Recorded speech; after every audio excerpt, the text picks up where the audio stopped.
Come on, Chiefs fans! It looks like Brett Veach is ready to open up the checkbook once again, and this time, it's all about keeping the offensive line strong. The Chiefs have already made some big financial commitments up front, but based on what we're hearing from the 2025 NFL Combine, it looks like a fourth big money deal could be on the way.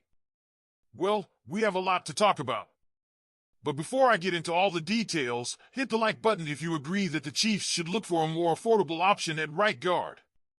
If possible, write this: come on, Brett Veach, make the best move. Trey Smith has been a rocket right guard, and Veach has made it clear that keeping him in Kansas City is a priority. Smith, just 25, is coming off his first Pro Bowl appearance and is a top free agent target this offseason. Other teams are watching closely, but the Chiefs are determined to keep him in red and gold. The question is, how much will it cost? The elite guard market has exploded, with several players signing deals worth $20 million per year. Smith is expected to be in that range, and with his youth, talent, and durability, teams would love to have him anchor their offensive line for years to come. But here's where things get tricky for Kansas City. They've already invested heavily up front. Center Creed Humphrey just signed a record-setting extension. Jawan Taylor's contract, which kicks in through 2023, remains one of the most expensive tackle deals in the league. And of course, Joe Thuney was a standout signing as the Chiefs rebuilt their O-line after losing to Tampa Bay in Super Bowl 55. Right now, Taylor's salary cap hit for next season is more than $27 million, with Thuney's just below that. Humphrey is still relatively affordable at $10 million, but will get more expensive in the coming years. So how do the Chiefs make this work financially? Well, there's some good news. The 2025 salary cap has increased more than expected, giving Kansas City an additional $7 million to $11 million in breathing room. That extra space could be crucial to retaining Smith while still maintaining financial flexibility for the future. Additionally, the Chiefs could structure the deal to spread the salary cap hit over multiple seasons, making it more manageable. Veach confirmed that discussions with Smith have already begun at the Combine, and more meetings are expected in the coming weeks. That suggests both sides are serious about getting a deal done before free agency opens. Looking ahead, there are other factors that could help the Chiefs afford Smith. Thuney's contract expires after this season, and Taylor could be a cap casualty in the near future. While Humphrey is set to be a big payday in the future, the departure of other high-priced veterans could create the cap space needed to go all in on Smith. Now here's the big question: will the Chiefs be willing to pay top dollar for a right guard? While it's a critical position, it's also one that teams often try to fill with cheaper options. On the other hand, can Kansas City afford to let Smith walk, knowing that protecting Patrick Mahomes is the top priority? It's a tough call, but the way things are shaping up, it looks like Veach is ready to make a move. What do you think? Should the Chiefs reach out to keep Smith, or should they look for a more cost-effective option at right guard?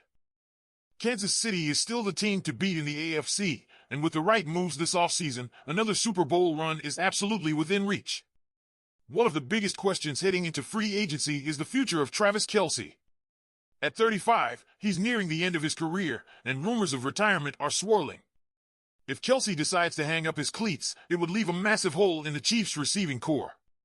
This is already a position in need of major reinforcements, especially after an underwhelming season from the wide receiver group.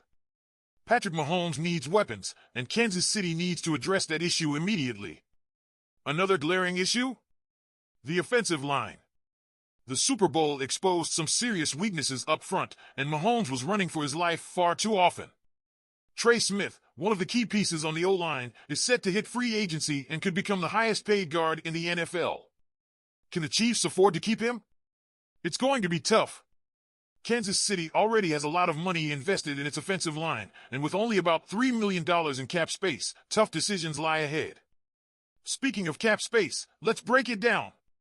The Chiefs don't have a lot of flexibility right now, ranking in the bottom 10 of the league in available funds.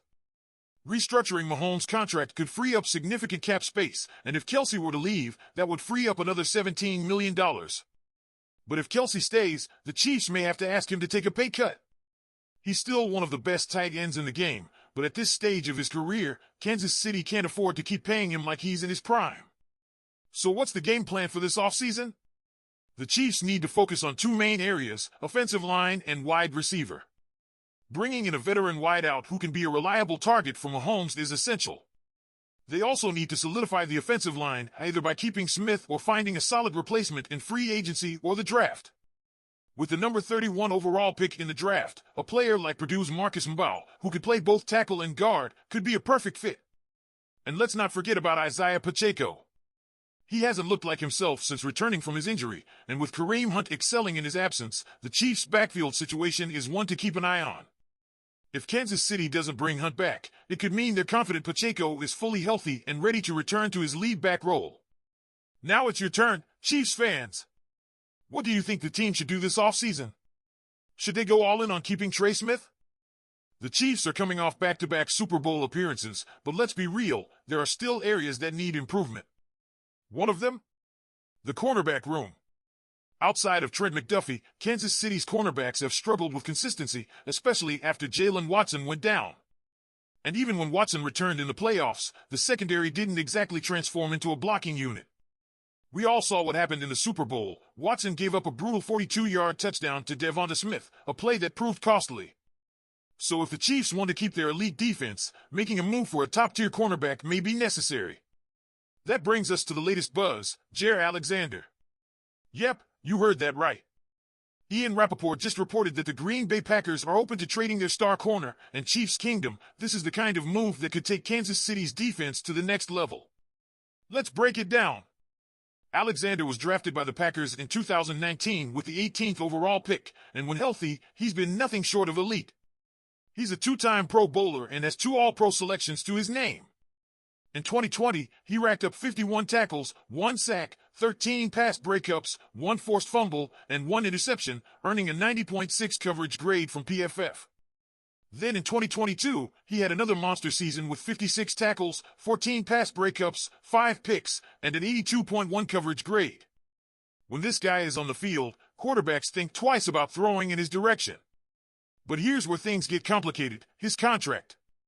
Alexander is in the middle of a 4-year, $84 million deal and is set to make $46.3 million over the next 2 seasons.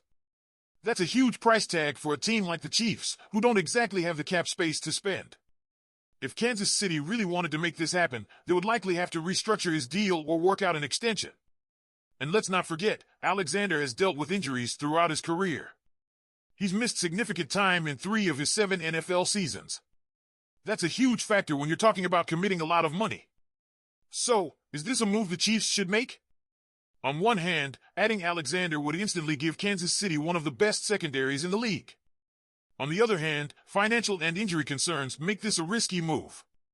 If Veach in the front office can find a way to make the numbers work, it could be a huge win.